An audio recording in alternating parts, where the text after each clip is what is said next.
Holy Mother of God. The right is becoming the left because they are doing infighting, okay? My culture is not your mask. You don't get to do as much infighting as we do. That's our job. Message for Ben Shapiro and Mark Levin, who've been engaging with you quite extensively. Okay, anyways, chat. For those of you joining us, we're watching a message to Ben Shapiro and Mark Levin. This should be fucking incredible. Infighting, infighting, infighting. Dr. Carlson, the only class enemy that I actually fear. Online. What would you say to them right now? I'd say you can have all the ad hominem attacks you like. I've been trading ad hominem blows with people for about 40 years. I used to do it, Tucker, in my local pub in southern England and be regularly banned. Why does he look so disheveled? The fuck? And by the landlady Mary for getting too garrulous on a Friday night and arguing too vehemently and getting too ad hominem. I'm more than broad-shouldered enough to deal with what comes out of Shapiro's mouth or Levin's mouth. I don't care. And I'm quite happy to trade those kind of blows, and I find it quite enjoyable, actually. But the bottom line I would say to them is, you're not winning this, you're losing. And you've put all your cards on the belief that everybody else is going to agree with you. Oh my God. You know, leftists be like, we don't body shame. Also leftists. He's got gray makeup. It's weird. Fucking no makeup person. Demonic blunt location. Why is he being displayed on a microwave? Mark forever post Levine. Someone stole part of his hairline as a tax. Holy fisheye lens. Trading blow? In your case, maybe blow jobs. Oh my fucking God, I love you, Katsu. Save that head already. What the? I swear, I once called somebody fat or something. Entire chat loses their mind. I am trying not to comment on a person's appearance. The entirety of chat is like, look at that fat little midget, bold piece of shit whore. That filthy fucking cracker fucking mayonnaise ass. I'm like, whoa, whoa, whoa, whoa, whoa, whoa. Son of a bitch, dude. You guys remind me not to fuck with chat. That person's appearance is disgusting.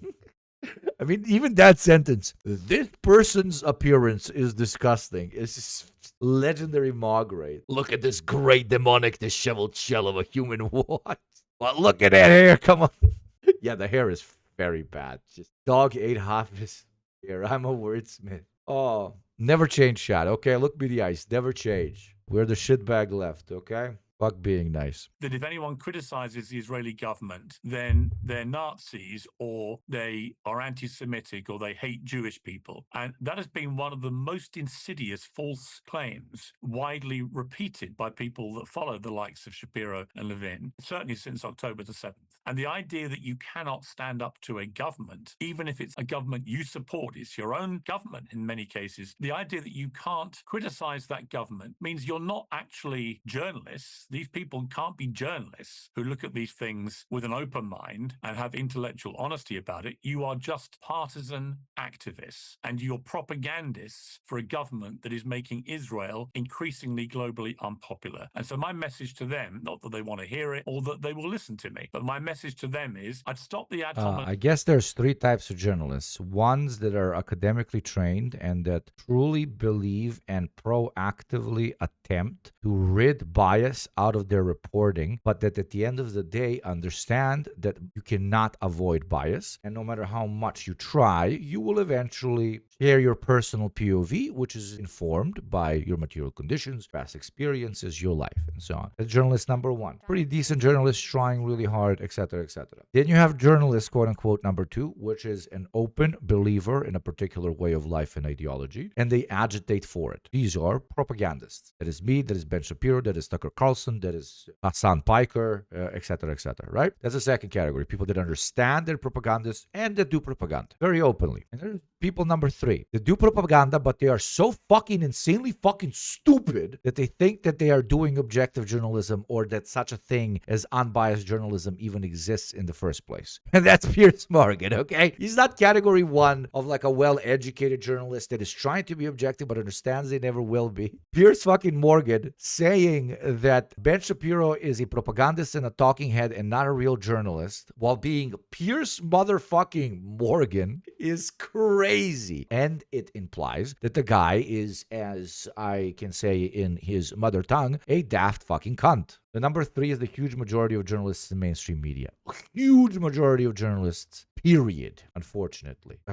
You have Abby Martins and your Goebbelses. Yes, but Abby Martin knows that she's openly agitating for a cause. She knows she's a propagandist. There's nothing wrong with being a propagandist. A propagandist is 10 times better than an idiot such as Piers Morgan that does not even want to admit to themselves that they are ideological foot soldiers in the agitation wars, okay? Because at least the Ben Shapiro that is in front of me, he is like, I'm a fascist, I'm a Zionist. I want to fucking shoot you in the back of the head if I have the ability to do so. I look him in the eyes, he looks me in the eyes, I call him circumcised and stupid. He calls me a filthy fucking communist, and that is our fucking relationship. These wheezy little fucking liars, dude. These wheezy little fucking liars, dude. These worms like Piers Morgan are a very different category of people. You cannot even have that sort of tiny level of respect of them as true opponents because they don't want to believe that they are true opponents. They believe they are above and beyond this entire game of the ideological battleground, which renders them arguably the most disgusting, filthiest, most barbaric ideological animal. And that is that which believes that ideology cannot touch them, that material conditions do not influence them. The definition of the greatest quasi-intellectuals of our era and every single era are people who thought that they are above politics. Literal flat earthers. There's no difference between a guy that says he's not political or that he is able to look at things objectively and a flat earther. Those two are intellectual pursuits of the same rank and level. Baboons in a suit. Ideology. Mamma mia. Attacks. Stop attacking people simply for doing their job as journalists. We talk a lot about it on the Reaction Podcast episode that is going to come out after the stream that you all should check out. Rightly holding Netanyahu and his government to proper account. And maybe you should start doing that too. You would be doing Israel a favor. You'd be doing Israelis a favor. You'd be doing the world's 15 million Jewish people a favor if you just got off this ridiculous propaganda wall that you've been perched on for all this time and actually started calling out what the rest. Also, being Piers Morgan and being on Tucker Carlson's show and talking about how it's very cringe to be a propagandist is next level lobotomy. I don't know, Chad. Am I just being a hater or is this next level lobotomy? Of us can see Spider-Man memes. Spider-Man memes. Somebody give this man a fucking sub right now. This is Piers Morgan, Tucker Carlson, and Ben Shabib talking about each other and painting each other as filthy, filthy propagandists. Piers Morgan, I hope they listen to you. I don't think they will, but I hope they won't. But I feel better for getting it out there, Tucker. Amen. I've known you for so long, and I always have thought of you correctly, I think, as a very reasonable man, as pro-Israel. In fact, as basically a Zionist, a defender of Israel. And then I wake up and I read from Mark Levin that you're literally a Nazi. You're a member of something called the Woke Reich. And I wonder where you went wrong. What happened? Are you taking money? It was also news to me, Tucker, I have to say. No, it's not often you wake up and discover you are actually a member of Adolf Hitler's Nazi party, but that appears to be what Mark Levin thinks I am. Yeah, I mean, the guy, I don't really know Mark Levin. You know him better than I do.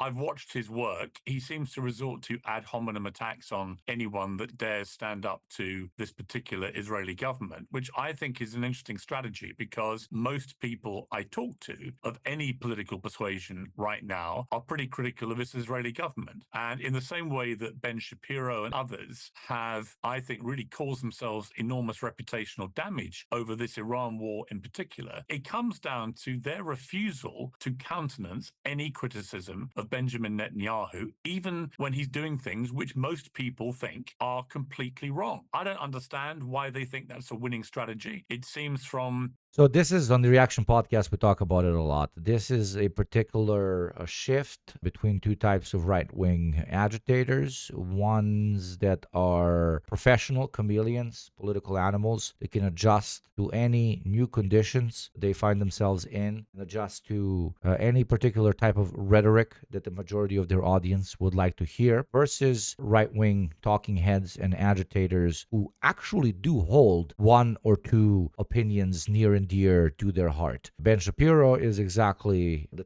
type of political animal that is now going to go extinct, or he holds a quote-unquote principled fascistic Zionist beliefs and therefore cannot abandon that particular ship in order to adjust to a new market, which is very, very hungry for anti-Zionist rhetoric. That's the main difference. It's just wild to me that this British motherfucker, who's part of the first group, a political chameleon that can change whenever he wants to because he believes in nothing except money, to criticize Ben Shapiro for lack of principle. One could say, like, Ben Shapiro is the only guy in this game that is keeping principle. It is like, no, I'm not just going to throw Israel under the bus, you know? So it's just extra funny. It's extra funny, extra stupid. The dwindling viewers that both of them have, that viewers don't like it. I'm not quite sure who they're doing this for other than their own egos, but it's embarrassing. It's ridiculous. And obviously, I'm not a member of the Nazi party and never have been. And I don't equate criticizing this very hardline Israeli government with, in my view, complete psychopaths like Ben-Gvir and Smodrich saying and doing things which are utterly repellent. You know, I just think the idea that criticism of that kind of thing,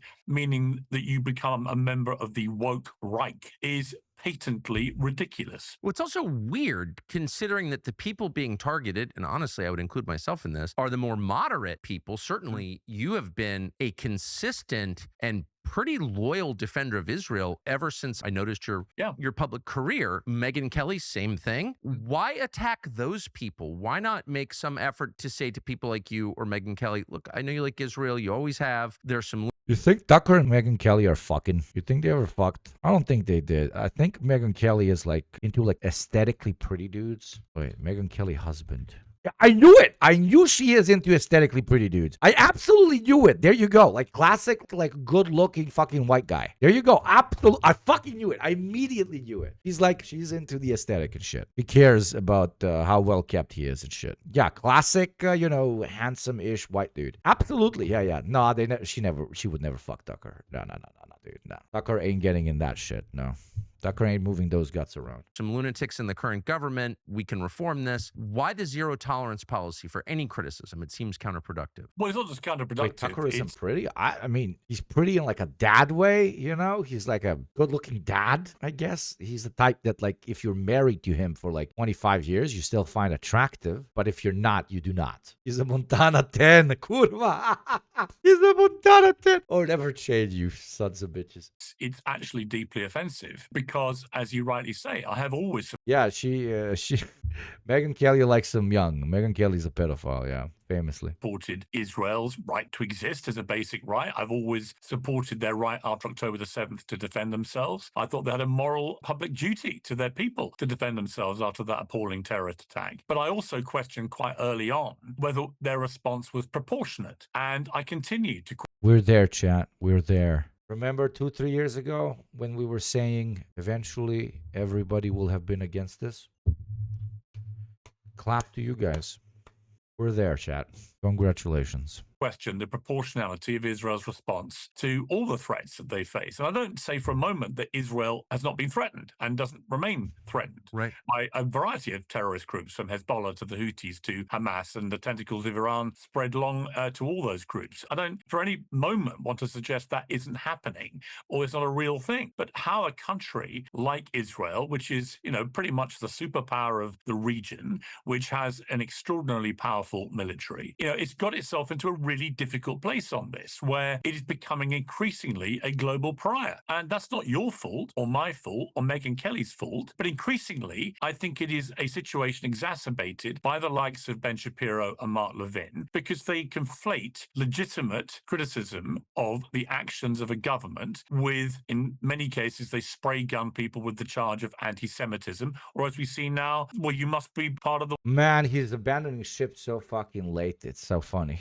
And it's hilarious that Ben Shapiro arguably gave all of these people an off-ramp, because now they can basically say, these people are too crazy. This is why I'm leaving the Zionist right. And just pointed Ben Shapiro and those like him that even in an era where, 80+% of Americans have negative opinions towards Zionism in Israel are watching your program, are scratching their head like, why is this guy supporting this? The political climate is perfect, and people like Ben Shapiro are giving them an off-ramp, an extremely comfortable off-ramp. of the woke right, which of course would be ironic if that was the case, given what they think I'm about. So the whole thing to me seems completely absurd, dangerous, I think, for Israel and its reputation, dangerous for Jewish people around the world, many of whom have said to me they completely agree with my criticisms of this Israeli government. The conflation of criticism of any government with the people or the country, I think, is always absurd. I mean, in 2003, I led the Daily Mirror newspaper in the UK, one of the biggest selling daily newspapers, in a relentless and very, very full-on campaign to try to prevent Tony Blair going to war in Iraq over what turned out to be misinformation about Saddam Hussein having weapons of mass destruction. And the point about that was that the Daily Mirror was the Labour supporting newspaper. We had been full square behind Tony Blair. We'd been very supportive of Tony Blair. But on that decision to go to war in 2003, and my own brother was fighting in the British Army at the time and was sent to Basra to fight on behalf of my country. So I think I had a right to have a view about it. That fucking cunt,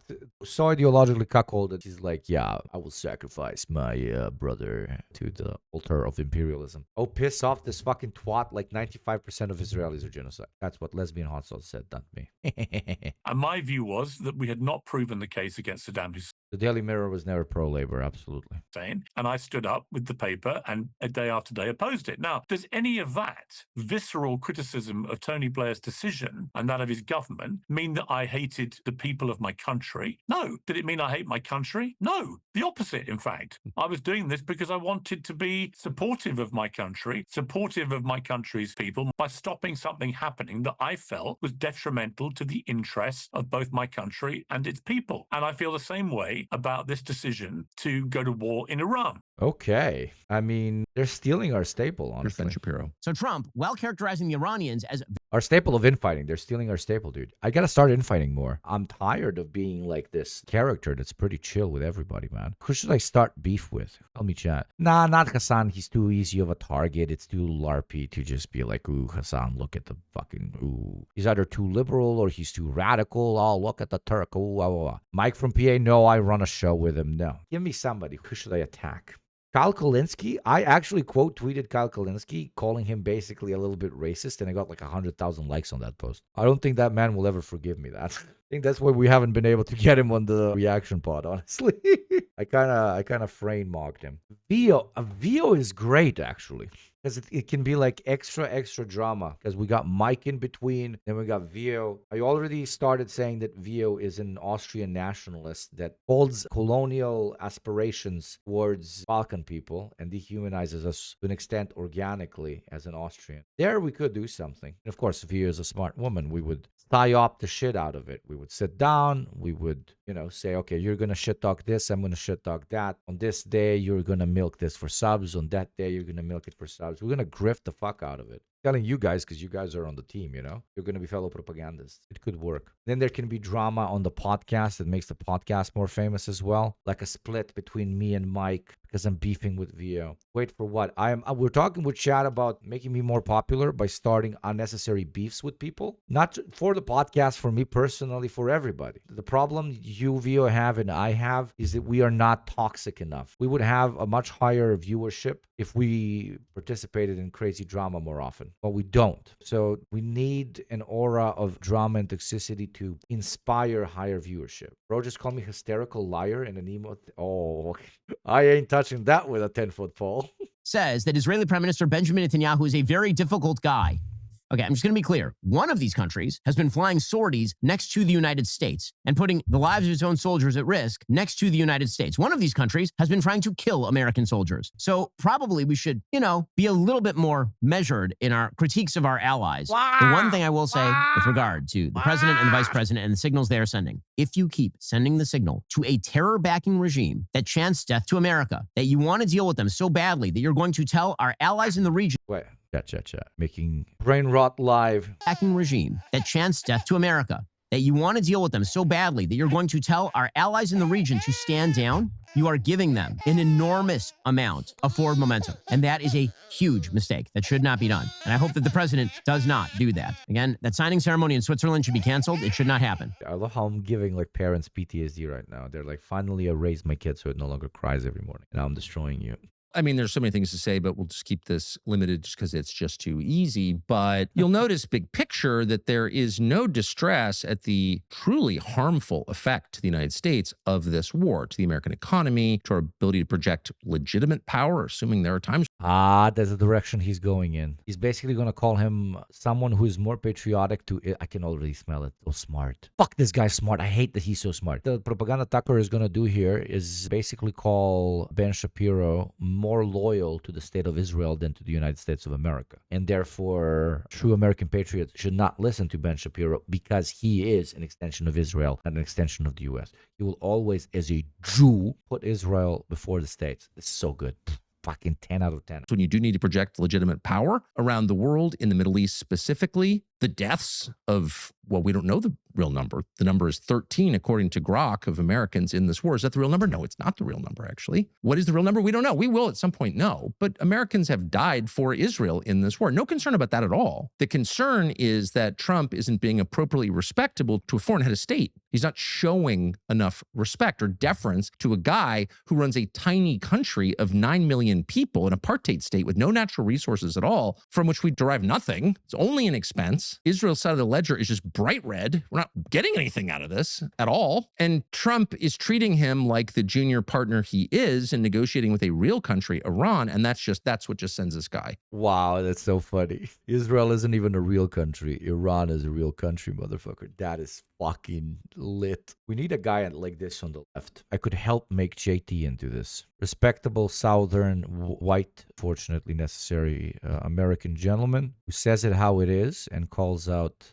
forces at play that harm the working class men and women. Could be that. JT from Second Thought absolutely could. But you'll Could be notice that. that's not enough to just say, like, how dare you criticize Netanyahu? How dare you? Because his real interest, of course, is not the United States. It's in Israel, obviously. It's not a slur or slander or blood libel. It's just like demonstrable from watching the guy. Come on now. Stop lying. That's all you care about. Fine, but let's not lie about it. But it's not enough just to make that case. You also have to get self-righteous and, oh, they're risking their lives for what? The second this war started, they used it as a pretext to steal land in a neighboring country, Lebanon. They used our money and our military and the lives of our service members to steal more land? Okay. That literally happened. It's happening now. And guess who paid for it? We did. Has Israel and the United States spent more money defending Israel in the last 100 days? Oh, that's an easy one. We have. We're paying for their self-defense. We pay almost half of their entire military budget, one way or the other. So don't lecture me about how we owe you something. Are you kidding?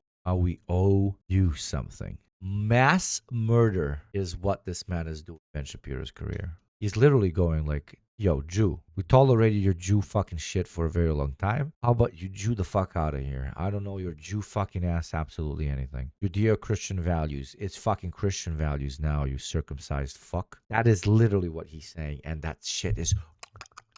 That is prime time fresh ribeye steak for the current political environment that we find ourselves in. It's so fucking good, dude. And then to the question of whether or not Israel's our ally, in what sense? If Americans die, if the nation gets poorer, if pressing problems in the United States are ignored in favor of theoretical problems, ideological problems, or Israel's problems thousands of miles away, if your average senator is more concerned about Islamic jihad than homelessness or housing prices in America, and that is true, how are they an ally? If the Israeli intelligence service had foreknowledge of 9/11, which they did, according to the American FBI, how is that an ally? You know it's coming and you don't tell us? That's what the FBI said. That's not an anti-Semitic conspiracy theory. That's a provable fact because there are photographs from September 10th of Mossad operatives mocking the burning of the World Trade Centers. And you can look them up if you want. And Fox News at one point, right after 9/11... This platform is going to be so good. Anti-Israeli rhetoric, economic reform. This motherfucker might actually give you healthcare. I'm not fucking kidding. The othering of immigrants, in particular immigrants. He's going to hyper-focus on it. Immigrants. The other is almost exclusively going to be immigrants. He can play black people. He can play domesticated browns and so on. To quote how they refer to it, domesticated browns, blah, blah, blah. It's all going to be immigrant labor. And then social deviance and social degeneration. There's going to be trans people, and it's going to be basically this like hyper-promiscuous style of life that he's going to hit in order to get the disenfranchised men crowd, the disenfranchised off dating men crowd. The whole box, the whole package is so beautifully Hitlerian that it could work. I genuinely do think that this man has potential to become president. He understands the current position of the United States of America, both domestically and internationally, as one of great instability, one that needs to take a break, one that, unlike the MAGA approach to doing politics, does not lie to you in your face, but there are no material conditions on the ground good enough for people to swallow the lies. If the treats are arriving on time and the treats are cheap, it doesn't matter if my president is lying to me about shit, because he's owning the libs and it's okay. That's MAGA. Dr. Carlson is introducing the perspective that no, the material conditions in the United States are no longer good enough, and unironically, almost social democratic reforms need to be put forward. Certain capitalists need to be sacrificed at the altar in order to stabilize that capital. He is a true reactionary, a true soldier of market economics, true patriot to an extent. If I was right wing, I would be wearing a swastika and I would be sitting right behind this man. But thank God, and I thank God, and I thank God that the American right is so daft, so stupid, so cultish in their behavior that they are not recognizing their messiah as he sits right in front of them. They are not recognizing their mustache man. They are not recognizing their Austrian painter. He's right there. They're too dumb to fucking co-opt it. They're too dumb. Their rent seeking is too short term, and that is going to be their downfall. Because they're too greedy. And the capitalists of the United States are also too greedy. They will not back someone that unironically wants to do economic reforms the way Tucker eventually most likely will. They refuse to understand that you need to sacrifice a couple of capitalists at the altar. You need to pay your riot tax. You need to slow things down, especially during times of great strife. They refuse that. They don't want to lose 100 million out of their 100 billion. Most likely that will ruin Tucker. He will be defined as fringe, crazy, insane. Capitalists themselves will throw him under the bus. Of course, us communists will help, and anarchists and leftists of all stripes will help, because he unfortunately also carries the reactionary strain of moving attention away from capitalist contradictions over to particular quote-unquote social issues, aka crazy bigotry towards Group A, Group B, Group C, Group D, and so on. The othering and so on. But the particular package that he offers is so powerful that the only thing that can save us from his particular type of pitch is unironically right-wingers themselves. The American right-wingers being so stupid that as the sea parts in front of them, they will still not believe that it is Moses who had done it. Dr. Carlson, and the sea is lard, not water. Ran that package. Wouldn't do that now. The point is not to attack Israel. The point is to attack the idea that this is an ally. There's nothing allied about that. That's an opponent, a rival, a resentful, dependent nation. And of course, that shouldn't surprise anybody. Dependency breeds resentment. People who take welfare hate the government. Adults who take money from their parents resent their parents. Like, dependency always causes resentment. And they resent us. I get it. That's our fault, not theirs, by the way. But the point is, it's all ending. The pivot. Yeah, I noticed it. I noticed it. So much potential. This is a crazy take, but so much potential in Mussolini, in Tucker, in so many fascist subhumans that could have been great comrades, but either due to the lack of material conditions and experiences that facilitate class consciousness, or at least a particular ethical compass that is a prerequisite of being a leftist, or just being filthy fucking sellouts that care more about themselves than anybody else by instinct, they end up being these treasonous fucking barbarians. Tucker isn't that popular in the US. He's more popular outside the US. That's what I'm saying. American right-wingers are that fucking stupid that they unironically have a savior right in front of them, but they don't understand his potential. And again, that's going to be their downfall. They are too based on archaic methods of reactionary sentiment that material conditions currently in the United States cannot support. Many times today, I got texts from people, including in the government, saying, I hope this works, but there's no way, honestly, that we can stay at peace as long as we maintain this relationship with Israel. And there are no signs, despite Trump's theatrics about not liking Bibi. By the way, nobody likes Bibi, including Mrs. Bibi. So that's not like a unique position, right? He's Including this. insufferable, and everyone knows that. So a bunch of people texted to say, nothing's going to change. Just like after the 12-day war last June, we took out their nuclear sites and we're done. But of course, everybody who follows this knew then this is just preparatory to a regime change effort, which it was, right? It took till February, but it happened. And so cynical people in Washington are convinced that this cycle will continue, but it won't. It may not end soon, but it will end for two reasons. First, in one word, Gaza. What's happening in Gaza, what Israel has done in Gaza, which is ethnic cleansing, murdering people and moving them out because you don't want them there. And by people, You know what I'm going to say? The incredible once-in-a-lifetime opportunity for radicalization towards the anti-imperialist and class-conscious cause of leftists, progressives, anarchists, and so on of the genocide in Gaza will be used by the right if it is not used by us to facilitate the growth of our organizations, our structures, our logistics, and our programs of agitation. Most of us in this space, including you, Chan, I'm not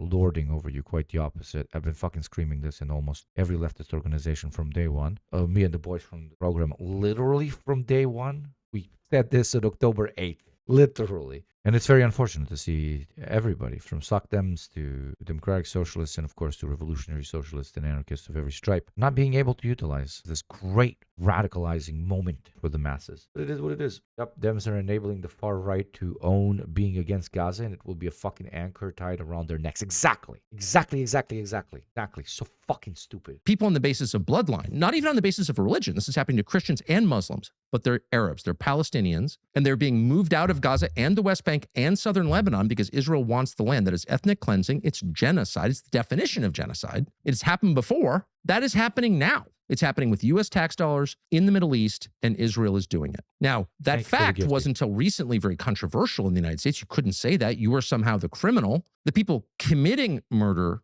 were fine. The people complaining about it were the criminals. That's been kind of the status quo for a long, long time. It's fine for you to commit genocide. It is totally evil for me to say something about it. But that's nonsensical. It's actually totally unnatural. And so that can't continue. And now all of a sudden it's not going to continue because too many people know what's happening. Now they don't know details because they can't, because there's almost no access at all to Gaza. Over 100 journalists have been murdered in Gaza by Israel in an effort to keep secret what they have done to the civilian population. We have no even good guess as to the death toll, which is clearly over 100,000 Palestinians, women and children being the majority of those deaths, apparently, but we don't know because Israel won't allow any independent assessment of what has happened there. But images, including satellite images, make it really, really clear that Israel used the pretext of October 7th to just destroy Gaza. Over 2 million people live there. How many people live there now? Like at some point, we're going to know exactly what Israel did,